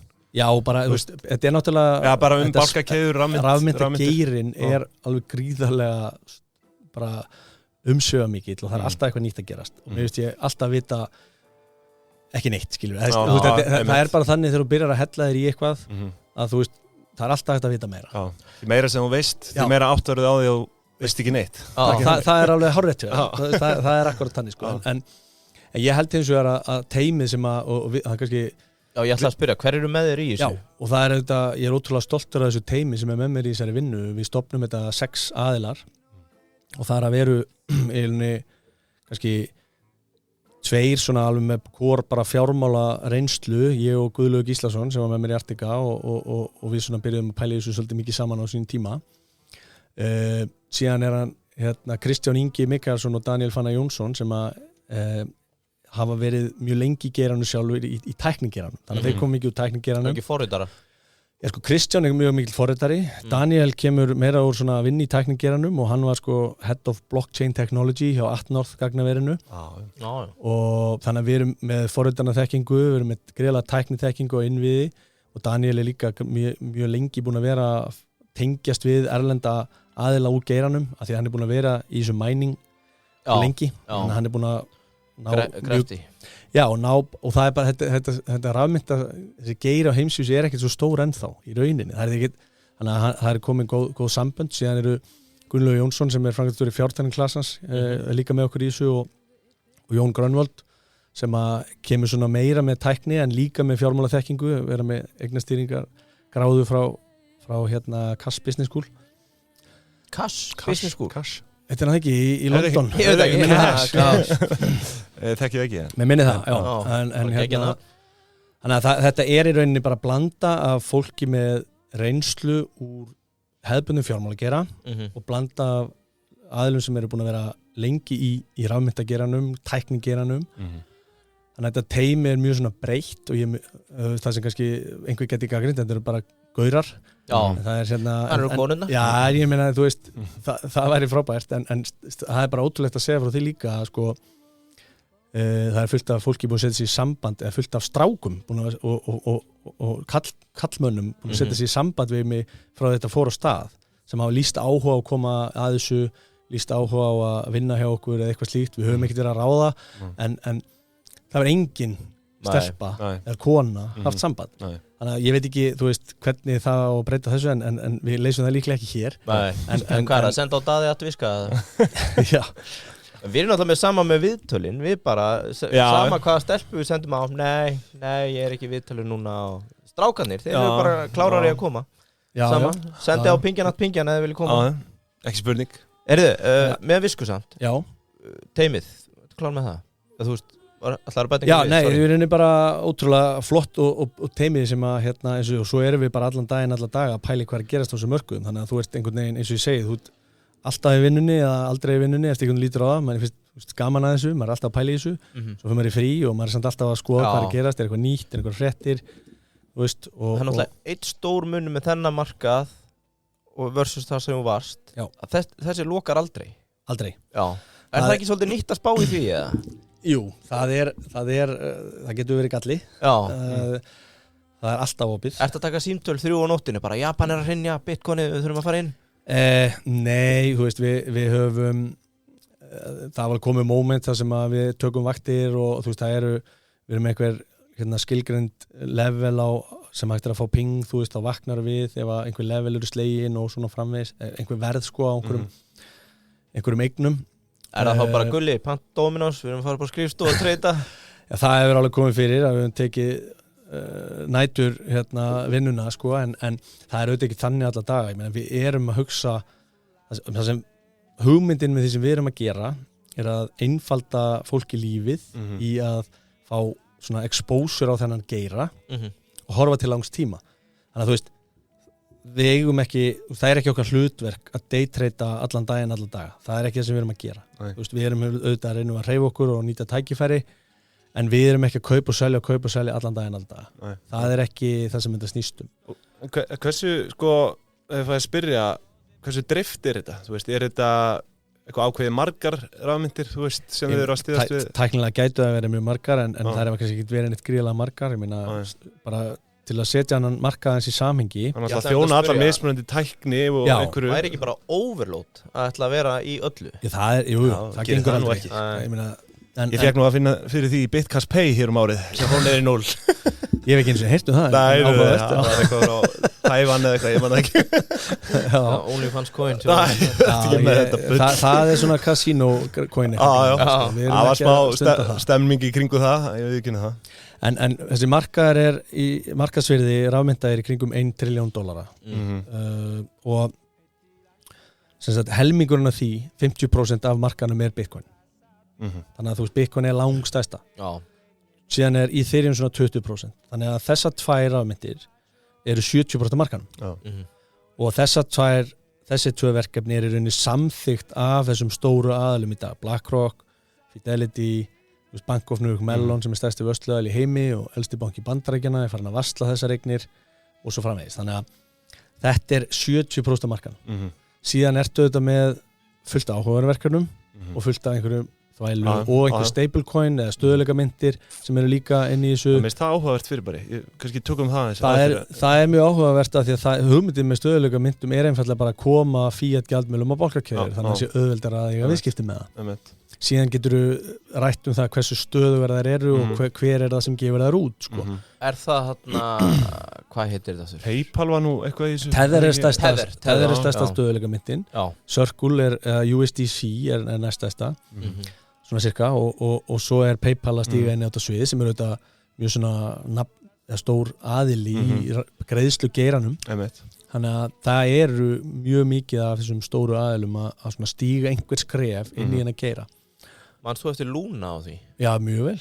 Fórst inn í það? Nei, ég gerði það ekki. Og það var til dæmis dæmi. Ég var að með við maður, ég misti húsi. Nei, ég meina við komum ekkert nála því og þetta snýst auðvitað með að vita hvað þetta gera og þar talað svokallaða stöðuleikamynt. Hún var Terra sem var tengd við þetta Luna, þetta mjög flókið mál, var svokalluð algoritmísk stöðuleikamynt. Og ég skildi í rauninni aldrei hvernig þetta ætti að make a sense. Það að segja að þetta átti að vera eins og $1 móti $1, en það var aldrei $1 nálagt myndinni og ef þú skilur ekki neitt í hvernig þetta virkar, þá heldur ég bara best að sleppa. Best að láta það vera bara. Já, en þetta hljómaði rosa vel fyrir mörgum og margir fór illa á þessu, en eins og sé, við komum ekki nálagt því og sjóðurum var reyndar ekki farin á stað, en persónulega vorum við ekki. Við fórum á stað þarna 2 mánuðum eftir þetta.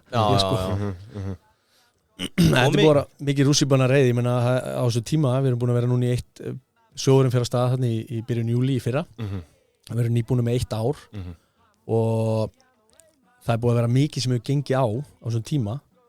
En það svona, ég stoltastur að vera hér stöndum við enn með jákvæða ástun eftir þann tíma og margir sjóðir einfallega leiði valnum af því að þeir tóku rangar ákvarðanir mótaðila og svo framvegis. Þannig að En það var einmitt líka, þeir eru að stofna þetta og safna pening og svona. Töluðum aðeins það áðan, hvað erfitt skref? Já, þú veist, þetta bara svona algjört career move. Mjög erfitt skref. Og væntanlega búin að taka smá hítir. Nei. Engan hítir. Þetta ekki þannig að lappar inn á jómfrúna og það bara borðið, hérna fasta borðið, þú komin niður í kjallara, kallið minn. Nei, hvað meinur, þegar þú segir hítir, ég var ekki búinn að tryggja eitt eða neitt fyrirfram. Ég gæti ekki rætt þetta fyrir en þetta bara tilkynnt opinberlega. Ég átti bara við svona orðspori frá öðrum í fjármála, þú veist, finnst þér hafa verið erfitt að taka þessa sölufundi, þú veist? Nei, mér finnst þetta, ég held að fólk búið að, þú veist, fólk búið að átta sig betur á því að þessi geiri miklu allt öðru sem það hélt. Þannig að við höfum verið að taka mjög yfirgripsmiklar kynningar, þar sem við förum djúpt í, og það mjög flókið, og það enginn sem fer út eftir 1 fund og skilur þetta allt, sko. Þetta rosalega mikið torf að fara í gegnum en það sem þú allavega ert skilin eftir með að hér bara geiri sem að verða, hér eignaflokkur sem að verða til og að fara að vera miklu stærri og stærri því sem árin líða og allt sem bendir til þess þegar þú skoðar hvað að gerast, hvað erlendu fyrirtækin að gera, hvað búið að gerast í sögunni og fólk alltaf fólk hugsar alltaf síðasta topp og ef við bara skoðum að sögu Bitcoin sem dæmi, sem náttúrulega með lengstu söguna, það fyrsta bálkakæðan að þetta alltaf 4 ára toppar og það tengist í að helmingun á 4 ára fresti og það bara engin tilviljun að það alltaf komið toppur og svo mikið fall 2017, innan hverri 4 ár, þannig að það yfirleitt sko topparnir þú veist og árið eftir það síðan skelfilegt og svo koma 3 góð, þetta ótrúlega fyndið en það sem fólk fattar ekki þegar það horfir allt svo stutt að fyrstu sveiflunni hann að 12 til hvað er þetta, 11 til 9 til 13 í rauninni þá fer Bitcoin úr nokkrum dollarum upp í $1,200 og krassar svo niður í $200 sem 75% fallið eitthvað og allir segja að Bitcoin sé dautt svo líður bara tíminn og við förum inn í næstu cycle og það tekur þarna einhver 2 ára að ná aftur all time high $1,200 og fer þaðan miklu lengra heldur en síðast upp í 19.000 og krassar svo niður í 3.000 og allir segja að Bitcoin sé dautt 2017 eins og alltaf sagt sko síðan förum við aftur úr $3.000 næstu 2 árum og aftur 2020 cirka förum við í 19.000 og þaðan á 2021 upp í 69.000 og svo krössum við niður í 15.500 þá komu hagfræðingarnir en mér fannst samt minni almenn umræðum að Bitcoin veri dautt 21 sko svona aðalega kannski hagfræðingarnir sko en málið bara ef þú ert alltaf með bara ef þú ert með 5 ára horizon þú veist þá botnarnir skilur þú horfir bara til 4 þú veist með botnin í 200, 1200 og 3000 og svo núna 15.500 fyrir ekki 200, 3000 og 15.500 topparnir voru 1200 19.000 og 69.000 og þú veist að það getur að þetta hljómar eins og einhver voodoo vísindi en auðvitað bara staðan svo að kerfið alltaf að verða minna og minna til á Bitcoin og það alltaf fleira og fleira að kveikja á perunni sem vilja á fúsum og frá svo vilja taka þátt í þessu það lykillinn og þar komum við inn á þetta, þú veist, takmarkaða framboð það náttúrulega bara eins með gullið í rauninni það takmarkað framboð, þú veist, Bitcoin sem greiðslumiðil því að einhverju sjá það fyrir sér að Bitcoin verði einhvers konar alheimsmynd sko það getur alveg gerst með tæknibreitingum sem hægt að byggja ofan á Bitcoin sem við kannski vitum ekkert núna við erum bara ekki komið á og þess vegna í rauninni að mínu viti eða bara raunsar helsta value propositionið á Bitcoin að vera svona langtíma geymsluverðmæti svipa og í rauninni helsta value proposition á gulli langstæsta eftirspurnin eftir gulli vegna fjárfestingar að þú veist ef þú hugsið út í það að þú veist það langmesta gulli tekið upp í jörðinni mótaði einhverja gullklumpa og svo sett hún í jörðina í einhverja histlu þar sem einhverju verðir að verja það þetta bara store of value pæling og það alveg skiljanlegt vegna þess að hverju getur þú treyst og þú getur spurt Putin sem átti $300 miljardar sem Joe Biden slökti á með fjastýringu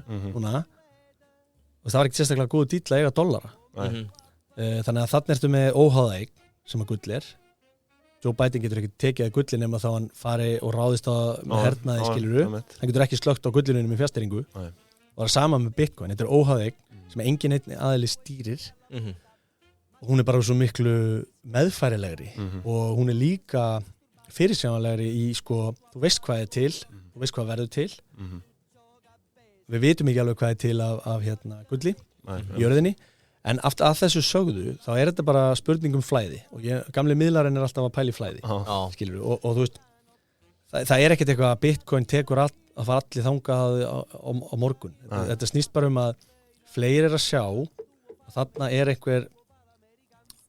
eitthvað rationality þetta peningakerfi sem ótrúlega fyrirsjáanlegt og örugt ekki hugsa verðið á Bitcoin þetta bara hvernig kerfi virkar þú veist bara kafa í gegnum þetta og sjá að þetta bara fyrirsjáanleg útgáfaáætlun sem var lögð fram í upphafið 2008 og hefur staðist alla tíð þetta eitthvað sem algjörlega andstæð annað en fjármálaáætlun ríkisstjórnar já ég meina þú veist en það flögt á verðinu af því að það svo fáir búin að taka þátt í kerfinu, það svo fátt lítið hlutfall af heiminum, þannig að price discovery bara þannig, þeir eru með eitthvað nýtt hvað er að fólk hafa verðmeti gull á fyrstu þegar fólk var að byrja með það hvað þetta? Akkurat, þannig að þetta bara tekur tíma og þetta spilast út yfir mörg ár þar sem að ég tel að þetta kerfi fái meira vægi með tímanum og gull fái líka meira vægi á meðan að yfirvöld haga sér svona við heim í óráðsíu í ríkisfjármálum En eitt hérna með að skjóta inn í Bitcoin það svona name of the game helmingur á markaðsvirði sagði ráðan eða ekki hvað með vinn okkar Vitalik og Ethereum eða Ether, þeir eru að treyta það líka eða ekki? Jú, það sko þetta eru tvöstæstu verkefnin og þau eru mjög ólík og við tökum smá framtíðarspá, bara micro Bitcoin, storage of value, ekki satt? Jú Hitt er rauninni bara svona grunninnviður það sem hægt að, hugmyndin sem Vitalik með að það búið að finna upp eitthvað sem heitir bálkakeðjutækni sem bara leið til að færa verðmæti millilega laust á internetinu, stafræn verðmæti það hefur aldrei verið hægt nema fyrir einhvern miðstýrðan aðila áður þannig þetta algjör tækni breakthrough og Bitcoin bara mjög einfalt ATB, bara færa færslur frá ATB það eina sem þú getur gert í rauninni eins og staðan í dag en Bitcoin vill ekki svona kompromæsa öryggi þannig að þú getur ekki verið allt, þú getur ekki verið öruggasta, dreifstýrðasta og aðgengilegasta kerfið allt í senn þannig að Bitcoin þýsisið bara við ætlum að vera öruggasta kerfið sem að til það bara non-breachable ekki hægt að hakka það engin, Biden getur ekkert slögt á því að tampra við það og svo framvegis. Akkur hatar Biden? Nei, ég hef ekkert á móti góðlega fólk. Við höfum öll Biden áfram. En síðan í Ethereum bara, þú veist, þeir í Vitalik hugsa, getum við ekki gert eitthvað með þessa tækni? Getum við ekki fengið breytt færsluform? Getum við ekki búið til snjallsamninga og nú þetta svona orðið tæknilegt? En grunnhugmyndin bara svo, og þarna ertu með bálkakeðju innvið sem aðgengilegri, sem að fólk, hver sem getur farið og forritað ofan á þennan opna grunninnvið og það búið að gera fullt í dag það þessi decentralized finance eins og það heitir, dreifstýrða fjármálaþjónusta og það byrjað alls konar lánaprótókollar þar sem þú getur instantly tekið lán með því að leggja við einhver token, getur verið Bitcoin, getur verið Ethereum, getur verið stablecoin eins og dollar og þú bara instantly færið eitthvað á móti og það veð og svo bara alltaf markaðsvirðið á þessum eignum þannig að það bara automated veðkall ef þú ert ekki að standa þig þannig að þetta auðvitað bara byrjunin Larry Fink segir við ætlum að táknvæða verðbréfamarkaðinn það bara Larry Fink fórstjóri BlackRock sem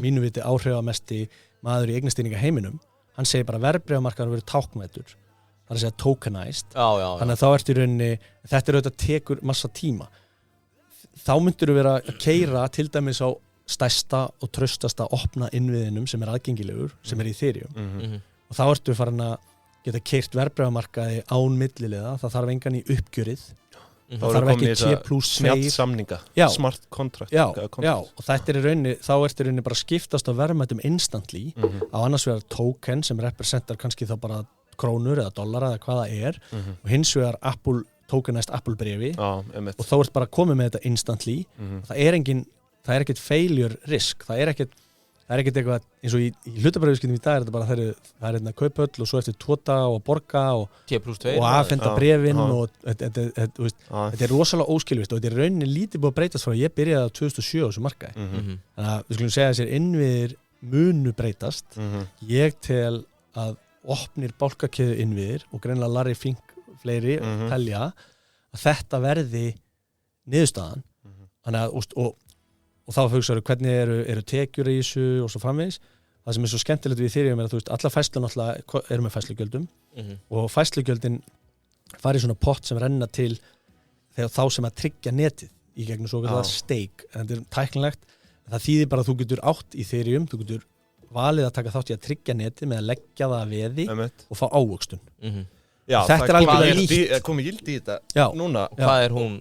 Hún aðeins breytileg eftir í hvað mikil umferð á netinu en þetta búið að vera svona 5% eitthvað svoleiðis 5-7% og þá í Ethereum myndinni skilur við en þá fræðilega séð ef þið eru ekki inn í stöðu eru þið þá stundum að leggja veði og taka bara yield á móti eða?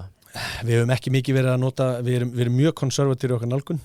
Við viljum bara tryggja allir mótaðilega séu 120% og allt sé proper, þannig að Kýttu það ekki í puttana að fara með 500 milljónir inn í eitthvað bara... Nei, kýttu mig bara ekki neitt. Nú er ég að setja hamlur á því hérna. Kristján hefur ekki að jóla inn í lúna í einn dag. Nei, við erum ekki í svoleiðis eftir. Nei, auðvitað ekki. Mér finnst það alveg hrikalega áhugavert og því miður tíminn bara að renna frá okkur. Við erum bara að renna út á tíma. Það er ein loka spurning sem ég verð samt að spyrja því að nú er ég alveg, klæðir í puttana, mér langar svo að bara fræða mig meira þetta, þú veist. Ég hef verið út allt einhvern veginn að lesa mig til þetta, mismunandi upplýsingar og ég er einhver svona einn staður, einhver fræðsluvettvangur, bók, hlaðvarp, eitthvað sem þú mælu með. Má ég mæla meira meðan þú hugsar? Milkgrót. Ertu á því eða? Nei, ég enda kannast ekki við það. Ég skal forvarda á þig. Já. Það er bara daily crypto news, bara 3 svona topp. Milkgrót. Það er mjög gott. Já. Ok, nú þú. Mér finnst persónulega mjög gott og þegar ég var að byrja að reyna það er svolítið gott að reyna að skilja Bitcoin fyrst. Það er bara svona, þá nærðu utanum hennan heim betur. Og það er mjög gott svona podcast og mikið góðum viðtölum það heitir The Investors Podcast og það er svona sérkafli undir því sem heitir Bitcoin Fundamentals. Þetta er í rauninni bara podcast, mjög vinsælt podcast á Spotify. Preston Pysh er með þetta. Hann er mikið að tala við bara mjög svona bara ótrúlega mismunandi fólk og þú veist bara alls konar fólk þetta og það er búin að gera núna í svona 2 ár og þetta er bara svona að það fari svona á svo marga vinkla á þessu þarna og alveg tekið byrjunina bara þú veist grunninn já, í rauninni, þú veist auðvitað þarft alltaf að reyna einhvern veginn að lesa þig til og eitthvað en því meira sem þú byrjar að pæla í þessu og hlusta á þetta þá er þetta svona þetta eru bara svona púsl sem púslast saman það er allir sem fari í gegnum sampakkan og þú veist ég var þar á meðal verður þetta ekki bannað, verður þetta ekki hackað, er þetta ekki bara eitthvað scam, og svo bara byrjar að lesa og byrjar að kafa hún í þetta, þá áttar þið bara á því hvað þetta er í rauninni mikil bylting og mikil áhugavert kerfi, en það er bara svo eðlilegt að fara í allar þessar spurningar, en þú munt ekki geta tekið einn fund með einhverjum og hann skilur þetta allt. Þetta er bara eitthvað process, og líka fyrir fólk og sérstaklega eldra fólk er bara stafræn verðmæti er bara eitthvað bull, það bara skilur enginn getur eitthvað verið verðmæti sem er stafræn en ég held að framtíðin sé stafræn það sé alveg klart. Mér langar að skýra hann þátt part 1 við fáum hann eitthvað aftur setna og ræðum það er svo margt eftir ég er alltaf fræður fyrir að tala ekkert eða mikið við erum líka bara fáður að hlaupa ég með mann bara á hurðinni þetta er part 1 Daði frá Visku digital digital ætlar að kalla hann digital kúrega? Nei, þú ætlar að gera Viska, nei, það ætlar ég að gera Jésús, Viska digital assets Jésús Herru, kæra þakki fyrir komuna Takk kærlega fyrir að koma eins og ég segi, það verður partur 2 Takk. Takk. Okay, bye bye